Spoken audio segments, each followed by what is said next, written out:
Hello friends, നമസ്കാരം. നമ്മുടെ Kerala TV സീരിയലിലേക്ക് എല്ലാവർക്കും സ്വാഗതം. അങ്ങനെ എന്തായാലും നവ്യയെ കൊണ്ട് ഒരേ ഒരു ഗുണമാണ് ഇത്രയും കാലത്തിനോടിടയ്ക്ക് നമ്മുടെ നയനയ്ക്ക് ഉണ്ടായിരിക്കുന്നത്. എന്തായാലും ആദർശ് തൻ്റെ ജീവിതത്തിൽ തനിക്ക് പറ്റിയൊരു ഭർത്താവാണെന്നുള്ള തിരിച്ചറിവിലാണ് നമ്മുടെ നയന. മാത്രമല്ല, നയനയ്ക്ക് മനസ്സിലായി ആ അനന്തപുരി തറവാട് ഇത്രയും ഗംഭീരമായി ബിസിനസ് നടത്തുന്നതും ആ ബിസിനസ് ഇത്രത്തോളം ഉയരങ്ങളിൽ എത്തിയതും പറക്കുന്നതുമൊക്കെ ഈ പറയുന്ന ആദർശ് എന്ന് പറയുന്ന വ്യക്തിയുടെ കഠിനാധ്വാനം കൊണ്ടാണെന്ന്. അങ്ങനെയുള്ളൊരു വ്യക്തി തനിക്ക് ഭർത്താവിൻ്റെ കടമകൾ ചെയ്ത് തന്നില്ലെങ്കിലും അദ്ദേഹത്തിൻ്റെ കാര്യങ്ങളെല്ലാം ഞാൻ ചെയ്യണം, അദ്ദേഹത്തിന് വേണ്ടുന്ന കാര്യങ്ങളെല്ലാം ഒരു ഭാര്യ എന്നുള്ള നിലയിൽ താൻ തന്നെ ചെയ്തു കൊടുക്കണം എന്നുള്ള തിരിച്ചറിവിൽ ഇങ്ങനെ നമ്മുടെ നയന നിൽക്കുന്നു. എന്നിട്ട് പാല് തിളപ്പിക്കാൻ പോയി. എന്തായാലും കുരുത്തം കൊണ്ട് നയന തിളപ്പിച്ച് വെച്ച പാലാണ് ഈ പറയുന്ന നവ്യ എടുത്തുകൊണ്ട് പോയത്. പാലൊക്കെ എടുത്തുകൊണ്ട് പോയി അന്തസ്സായി ഭർത്താവിൻ്റെ കയ്യിലേക്ക് അങ്ങ് കൊടുത്തു. അപ്പോൾ എന്നെന്താ പതിവില്ലാതെ പാലൊക്കെ നീ ഇങ്ങനെ കൊണ്ടുവന്നതെന്ന് അഭി ചോദിച്ചു കഴിഞ്ഞപ്പോഴേക്കും, നിൻ്റെ ആരോഗ്യം നോക്കേണ്ടത് എൻ്റെ കടമയല്ലേ, ഇത്രയും ദിവസമില്ലാത്ത കടമ ചിന്തയിലൊക്കെ എന്താ ഇപ്പം നിനക്ക് വന്നത്, എവിടുന്ന് വന്നു എന്ന് ചോദിച്ചു അഭി. നീ എന്താ അഭി ഇങ്ങനെയൊക്കെ പറയുന്നത്? എത്ര നാളായടാ നമ്മൾ തമ്മിലൊന്ന് സന്തോഷമായിട്ടിരുന്നിട്ട്, എപ്പോഴും ഓരോരോ പ്രശ്നങ്ങളാണ്. നീ ഒന്ന് റിലാക്സ് ചെയ്യുക, നീ ഇത് കുടിക്കുക. നീ ഒരുപാട് ജോലി ചെയ്തിട്ടൊക്കെ വരുന്നതല്ലേ, ജോലി ചെയ്യുന്നതും പോരാഞ്ഞിട്ട് ഇവിടെയുള്ളവരുടെയൊക്കെ വായിലിരിക്കുന്നത് കേൾക്കുകയും വേണ്ടേ? ഇതെല്ലാം കേട്ടും കണ്ടും വരുന്ന നിനക്ക് ഞാനല്ലാതെ മറ്റാരാ ഒരു ഹെൽപ്പായിട്ടുള്ളത്, അല്ലെങ്കിൽ ഒരു തണലായിട്ടുള്ളതെന്നൊക്കെ നവ്യ ഇങ്ങനെ ചോദിച്ചു. ഓ, അങ്ങനത്തെ ചിന്താഗതിയൊക്കെ ഉള്ള ഒരു പെൺകുട്ടിയാണോ നീ? നിൻ്റെ പ്രവർത്തികളിലൊന്നും ഞാൻ അങ്ങനെ ഇതുവരെ കണ്ടിട്ടില്ലല്ലോ എന്ന് പറയുമ്പോൾ, അങ്ങനെ പ്രവർത്തിക്കാനുള്ളൊരവസരം നീ എനിക്ക് തരുന്നില്ലല്ലോ. ഇപ്പം അങ്ങനെ ഒരു അവസരം കിട്ടി, അതുകൊണ്ട് ഞാനത് ചെയ്യുന്നു, അത്രയേ ഉള്ളൂ. നീ അത് കുടിക്കാൻ പറഞ്ഞ് നിർബന്ധിച്ചു. ഞാനിപ്പോൾ വരാമെന്നും പറഞ്ഞ് പോയി നേരെ ഡ്രസ്സ് മാറാനായിട്ട് അങ്ങ് പോകും ആശാത്തി. എന്നിട്ട് നേരെ ഡ്രസ്സ് മാറാനായിട്ട് അങ്ങ് പോയി. ഈ സമയത്ത് നമ്മുടെ അഭിപാലൊക്കെ കുടിച്ചിങ്ങനെ നല്ല ഉഷാറായിട്ട് അങ്ങനെ ഇരിക്കുക. ആ സമയത്ത് ഡ്രസ്സൊക്കെ മാറി നൈറ്റ് ഡ്രസ്സൊക്കെ ഇട്ട് നമ്മുടെ നവ്യ ഇങ്ങനെ അങ്ങ് വന്നു. നവ്യ ഇങ്ങനെ ഒരിക്കലും ഇല്ലാത്തതുപോലെയൊക്കെ ഒരു റൊമാൻറ്റിക് മൂഡിലേക്ക് വരുന്നത് കണ്ടപ്പോഴത്തേക്ക് അഭി ഒന്ന് ഞെട്ടി. ഇവക്കിതെന്താ പറ്റിയത്, ഇവളുടെ ഉദ്ദേശം എന്താ എന്നൊക്കെ അഭി ഇങ്ങനെ മനസ്സിൽ ചിന്തിക്കുവാണേ. അഭി എന്നിട്ട് ഇങ്ങനെ നവ്യയോട് ചോദിച്ചു, എന്തു പറ്റി, എന്താ ഇന്ന് പതിവില്ലാതെ ഇങ്ങനെയൊക്കെയെന്ന് ചോദിച്ചപ്പോൾ, നമുക്ക് നമ്മുടേതായ ഒരു ജീവിതം വേണ്ടേ അഭി എന്ന് ചോദിച്ചു. പിന്നെ നമ്മളിപ്പോൾ നമ്മുടെ ജീവിതമല്ലേ ജീവിച്ച് തീർക്കുന്നത്, വേറെ വല്ലവരുടെ ജീവിതമാണോ എന്ന് ചോദിച്ചപ്പം, അതല്ലടാ. ഏതല്ലെന്ന്, നിനക്ക് എന്താ നവ്യയെ പറ്റിയത്?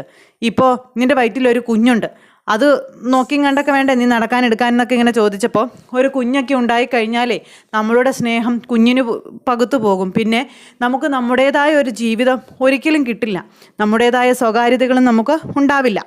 അതുകൊണ്ട് തന്നെ ഇപ്പോഴല്ലേടാ നമുക്ക് പരസ്പരം സ്നേഹിക്കാനൊക്കെ ഉള്ളൊരു അവസരമുള്ളൂ.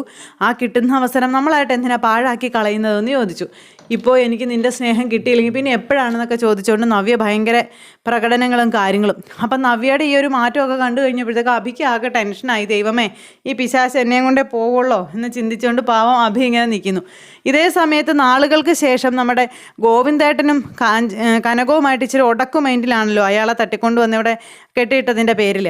അപ്പോൾ അങ്ങനെ നിൽക്കുന്ന സാഹചര്യത്തിൽ ചേട്ടനെ ഒന്ന് മയക്കി എടുക്കാമെന്ന് വിചാരിച്ചുകൊണ്ട് കനകം ഇച്ചിരി പാലൊക്കെ തിളപ്പിച്ച് ഗോവിന്ദേട്ടനെ കൊണ്ട് ചെല്ലുക. അപ്പോൾ ഗോവിന്ദേട്ടൻ ഇങ്ങനെ ഒരു ദേഷ്യപ്പെട്ട ഭാവത്തിൽ ഇങ്ങനെ ഇരിക്കുമ്പോഴാണ് ഈ പാലും കൊണ്ട് കനകം അങ്ങോട്ടേക്ക് ചെല്ലുന്നത്. കനകത്തെ കണ്ടു കഴിഞ്ഞപ്പോൾ, എന്താ നിൻ്റെ ഉദ്ദേശമെന്ന് ചോദിച്ചു. ഇന്നെന്താ പതിവില്ലാതെ എന്ന് ചോദിച്ചപ്പം, അതോ, എനിക്കങ്ങനെ പ്രത്യേകിച്ച് ഉദ്ദേശമൊന്നുമില്ല. ഇതെന്താ ഗോവിന്ദേട്ടാ ഇങ്ങനെയൊക്കെ പറയുന്നേ, ഞാൻ എന്തിനാ അങ്ങനെ ദുരുദ്ദേശം വയ്ക്കുന്നത്? ഗോവിന്ദേട്ടൻ ഇത് കുടിക്കുക, ഒത്തിരി നാളായില്ലേ ഞാൻ ഇങ്ങനെയൊക്കെ കൊണ്ടു തന്നിട്ട്, ഗോവിന്ദേട്ടൻ ഇത് കുടിച്ചേ എന്നൊക്കെ പറഞ്ഞ് നിർബന്ധിച്ച് ഗോവിന്ദേട്ടനെ കൊണ്ട് കുടിപ്പിക്കാൻ നോക്കുമ്പോൾ കനകത്തിൻ്റെ ഒരടവുകളും അദ്ദേഹത്തിൻ്റെ അടുത്ത് നടക്കുന്നതല്ല.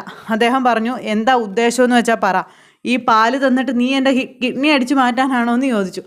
എന്താണ് നിൻ്റെ മനസ്സിലുള്ള ഉദ്ദേശം എന്ന് പറഞ്ഞാൽ മാത്രം ഞാൻ ഈ പാല് കുടിക്കാം, അല്ലെങ്കിൽ ഈ പാല് കുടിക്കില്ല, നിന്നെ എനിക്ക് വിശ്വാസമില്ലെന്ന് പറഞ്ഞു.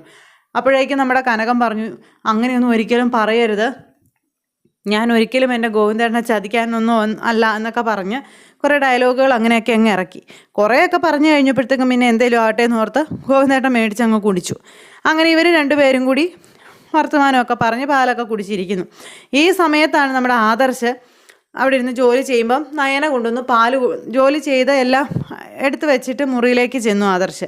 അങ്ങനെ മുറിയിൽ ചെന്നിങ്ങനെ തളർന്നിരിക്കുന്ന ആദർശിന് ഒരു ഗ്ലാസ് പാല് കൊണ്ടുവന്ന് നമ്മുടെ നയന കൊടുക്കുക. എന്താ പതിവില്ലാതെ ഇപ്പോൾ പാലൊക്കെ ആയിട്ടെന്ന് ഇങ്ങനെ ചോദിച്ചപ്പോൾ, പതിവില്ലാതെ ആണല്ലോ ഞാൻ ഓരോ കാര്യങ്ങൾ കാണുന്നത്, പതിവില്ലാതെ നീ എന്ത് കാര്യമാണ് കണ്ടേ? അതല്ല, കമ്പനിയിൽ പോയി ജോലി ചെയ്യുന്നു, അതുപോലെ ഇവിടെ വന്നതിന് ശേഷവും ഹാർഡ് വർക്ക് ചെയ്യുന്നു, ഒരു നിമിഷം പോലും സ്വസ്ഥമായിരിക്കുന്നത് ഞാൻ കണ്ടിട്ടില്ല. അപ്പോൾ ഇതുപോലെയൊക്കെ ജോലി ചെയ്ത് ക്ഷീണിക്കുന്ന ഒരാൾക്ക് വേണ്ടുന്ന കാര്യങ്ങളൊക്കെ ചെയ്തു തരിക എന്ന് പറഞ്ഞാൽ ഒരു ഭാര്യ എന്നുള്ള നിലയ്ക്ക് അതെൻ്റെ കടമയല്ലേ എന്ന് ചോദിച്ചു. നീ ഭാര്യയാകുന്നത് എങ്ങനെയാണെന്ന് നേരം ചോദിക്കുവാണ് ആദർശ്. ഞാനും നീയും തമ്മിൽ അങ്ങനെ ഒരു ബന്ധമില്ലല്ലോ എന്ന് പറയുമ്പം അങ്ങനെ ഒരു ബന്ധം ഒരു പക്ഷേ ആദർശേട്ടൻ്റെ മനസ്സിലുണ്ടാവില്ല. പക്ഷേ ജോലി ചെയ്ത് തളരുന്ന ഒരാൾക്ക് മാനുഷിക പരിഗണന വെച്ച് ഒരാൾ സഹായങ്ങൾ ചെയ്യില്ലേ, അങ്ങനെ ഇതിനെ കണ്ടാൽ മതിയെന്നും പറഞ്ഞുകൊണ്ട് അങ്ങനെ നയന ഇത് കൊടുക്കുക. അപ്പം നയന കൊടുത്തപ്പോൾ ആദ്യമൊന്നും വേണ്ടെന്ന് പറഞ്ഞു ആദർശ്. പക്ഷേ നിർബന്ധിച്ച് നമ്മുടെ നയനെ അതങ്ങ് കൊടുത്തു. പാവം നവ്യ ഇപ്പോൾ തന്നെ റൊമാൻറ്റിക് മൂഡിലേക്ക് മാറും എന്നുള്ളൊരു ചിന്തയിൽ അങ്ങനെ ഇരിക്കുക. ആ ചിന്തയിൽ ഇരിക്കുന്നതല്ലാതെ അഭിക്ക് അങ്ങനെ ഒരു മനസ്സേ വരുന്നില്ല. പക്ഷേ നമ്മുടെ നയന ആദർശിന് ആ പാല് കൊടുത്തു. പാല് മുഴുവനായിട്ട് ആദർശ് കുടിച്ചു. ഇത് കഴിഞ്ഞപ്പോൾ നയനയ്ക്ക് അങ്ങനത്തെ ചിന്താഗതികളും കാര്യങ്ങളൊന്നും ഇല്ലല്ലോ. നയന പതിവ് പോലെ തന്നെ തൻ്റെ പാവിരിച്ച് അവിടെ കിടക്കുവാണ്. അങ്ങനെ കിടക്കുന്ന സമയത്താണ് ഈ പറയുന്ന നമ്മുടെ ആദർശ് നയനയെ ഒരിക്കലും നോക്കാത്തതുപോലെ, അല്ലെങ്കിൽ ആ ഒരു റൊമാൻറ്റിക് മൂഡിൽ ഇങ്ങനെ നോക്കുന്നത്. അപ്പോൾ ഇങ്ങനെ ഒരു പരിസരം മറന്നൊക്കെയുള്ളൊരു പെരുമാറ്റവും കാര്യങ്ങളും ഇതൊക്കെ കണ്ടു കഴിഞ്ഞപ്പോഴേക്കും നമ്മുടെ നയന ചിന്തിക്കുക, ദൈവമേ എന്തു പറ്റി, ഒരിക്കലും ഇല്ലാത്തതുപോലെ ഇങ്ങനെയൊക്കെ നോക്കുവും ഇങ്ങനെയൊക്കെ ചെയ്യുന്നുള്ളൂ, എന്താ പറ്റിയേ എന്നൊക്കെ ഇങ്ങനെ ചിന്തിച്ചു. അത് കഴിഞ്ഞിട്ട് നമ്മുടെ നയന ബെഡൊക്കെ വിരിച്ച് ലൈറ്റ് ഓഫ് ചെയ്ത് ഡോർ അടയ്ക്കാനായിട്ട് എഴുന്നേറ്റ് പോയപ്പോഴേക്കും ഈ ആദർശ നയനയെ പുറകിൽ നിന്ന് കെട്ടിപ്പിടിച്ചു. അപ്പോഴേക്കും നയനയ്ക്ക് ടെൻഷനായി, പേടിയായി. ഇതെന്തു പറ്റി, ഒരിക്കലും ഇല്ലാത്തതുപോലെ ഇന്ന് എന്താ സംഭവിച്ചതെന്നൊക്കെ ഇങ്ങനെ ചിന്തിക്കുന്നുണ്ടേ. അപ്പോൾ അങ്ങനെയൊക്കെ ചിന്തിച്ചുകൊണ്ട് നമ്മുടെ നയന ഇങ്ങനെ പേടിച്ച് നിൽക്കുമ്പോൾ ഇങ്ങനെ വളരെ സ്നേഹത്തോടെ നയനയോട് ഇടപഴകുകയാണ് ആദർശ്. നാളെ കർത്തവാ, അതിൻ്റെ മാറ്റമാണെന്നാ തോന്നുന്നതെന്നൊക്കെ നയനെ എന്നിട്ട് ഇങ്ങനെ പറയുന്നുണ്ട്. അപ്പോഴേക്കും നമ്മുടെ ആദർശ് നയനയെ ശരിക്കും പറഞ്ഞാൽ സ്നേഹം കൊണ്ട് വരിഞ്ഞു മുറുക്കി പിടിച്ചിരിക്കുക, നയനയ്ക്ക് അനങ്ങാൻ പറ്റത്തില്ലാത്തതുപോലെ. അപ്പോൾ എങ്ങോട്ടോ ഇതൊന്നും നമ്മുടെ നയനയ്ക്ക് മനസ്സിലാകുന്നില്ല. ആദർശിൻ്റെ മൈൻഡ് എന്താ പെട്ടെന്ന് മാറിയെന്ന്. ഇത്രയും നേരം നയനയോട് ഓരോന്നൊക്കെ പറഞ്ഞ് അങ്ങനെ ഇരുന്നാണല്ലോ. ഈ സമയത്താണ് ആദർശ് പെട്ടെന്ന് സ്വഭാവം മാറി നയനയെ സമീപിക്കുന്നത്. വേഗം നയനയും ആകെ വേറൊരു അവസ്ഥയിലേക്കായി. പിന്നെ അവരുടെ രണ്ടുപേരുടെയും നയന എപ്പോഴും പറയുന്നത് പോലെ നടക്കാതെ പോയ ആദിരാത്രി എന്ന് പറയാറുണ്ട്. ആ പറഞ്ഞത് ഇന്ന് പ്രാവർത്തികമാവുകയാണ്. എന്തായാലും നവ്യയുടെ പൊടിമരുന്ന് പ്രയോഗം നയനയ്ക്കും ആദർശനുമായി ഏറ്റത്.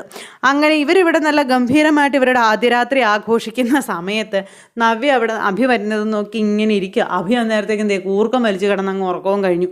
അഭിക്കാണെങ്കിൽ ആ ഒരു ക്ഷീണവും പാലിൻ്റെയൊക്കെ ആ ഒരു ഇതൊക്കെ കാരണം അഭി അങ്ങനെ അങ്ങ് കിടന്നുറങ്ങി. ഇതെന്താ മരുന്ന് ഏറ്റില്ലേ എന്ന് ഓർത്ത നവ്യ ഇങ്ങനെ ബോധം കെട്ട് ഇങ്ങനെ ആലോചിച്ചിരിക്കുക. എന്തായാലും നവ്യ മുഖേന നമ്മുടെ നയനയുടെയും ആദർശിൻ്റെയും ആദ്യരാത്രി നടക്കുന്നതും അങ്ങനെ ഗംഭീരമായ സിറ്റുവേഷനുകളോടുകൂടിയൊക്കെയാണ് നമ്മുടെ ഇനിയുള്ള കഥ വരുന്നത്. എല്ലാവരും കാത്തിരുന്ന് കാണണം, ആരും തന്നെ മിസ് ചെയ്ത് കളയരുത്. എല്ലാവർക്കും നല്ലൊരു ദിവസം ആശംസിക്കുകയാണ്. നന്ദി.